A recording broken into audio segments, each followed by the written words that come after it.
بنی اسرائیل میں ایک شخص تھا جو بڑا ہی نیک اور عابد اور زاہد تھا۔ سب لوگ اس میں اس کی بڑی عزت تھی، لوگوں میں اس کی نیکی اور پارسائی کا بڑا ہی چرچا تھا۔ اسی علاقے میں ایک شخص اور تھا، لوگ اسے بہت برا انسان سمجھتے تھے۔ وہ تھا ہی ایسا بد عمل اور بد کردار، کوئی بھی اسے اچھا نہیں سمجھتا تھا۔ ایک روز اس گناہگار شخص نے دیکھا کہ وہ نیک آدمی ایک میدان میں بیٹھا ہوا ہے، ہر طرف تیز دھوپ پھیلی ہوئی ہے، مگر اللہ کے اس نیک بندے پر ایک بادل کے ٹکڑے نے سایہ چھا رکھا ہے۔ گناہگار نے یہ منظر دیکھا تو اپنے دل میں بڑا شرمسار ہوا اور یہ خیال پیدا ہوا کہ اس چلچلاتی دھوپ میں جہاں دور دور تک سایہ نہیں ہے، بادل کے ایک ٹکڑے نے صرف اس لیے اس پر سایہ کر رکھا ہے کہ یہ اللہ کا نیک بندہ ہے، کیوں نہ میں بھی اس کے ساتھ بیٹھ جاؤں، کیا خبر کہ اس کی برکت سے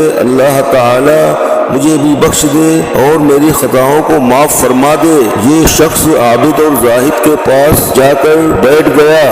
اس کے بیٹھتے ہی اس عابد اور زاہد شخص کے دل میں یہ خیال آیا کہ اپنے زمانے کا بدترین گناہگار اور پوری قوم میں بدنام شخص ہے، اس کے ساتھ کوئی بھی اٹھنا بیٹھنا پسند نہیں کرتا، یہ میرے پاس کہاں سے آ کر بیٹھ گیا۔ یہ خیال آتے ہی اس نے اس رسوائے زمانہ کو اپنے پاس سے اٹھا دیا۔ وہ گناہگار شخص اٹھا اور چلا گیا، لیکن بادل کا وہ ٹکڑا بھی اس کے ساتھ روانہ ہو گیا اور اس کے سر پر سایہ فگن ہو گیا۔ اس وقت کے پیغمبر کو وحی آئی کہ ان دونوں سے کہو کہ نئے سرے سے اپنے اپنے اعمال کی ابتدا کریں، کیونکہ اس فاسق و فاجر نے جو کچھ کہا ہم نے اس کے خلوص حسن نیت اور جذبہ شرمساری کے سبب اسے بخش دیا اور اس کی پچھلی ساری خطائیں معاف کر دی، جبکہ اس عابد کے تمام نیکیاں اور اچھے اعمال اس کے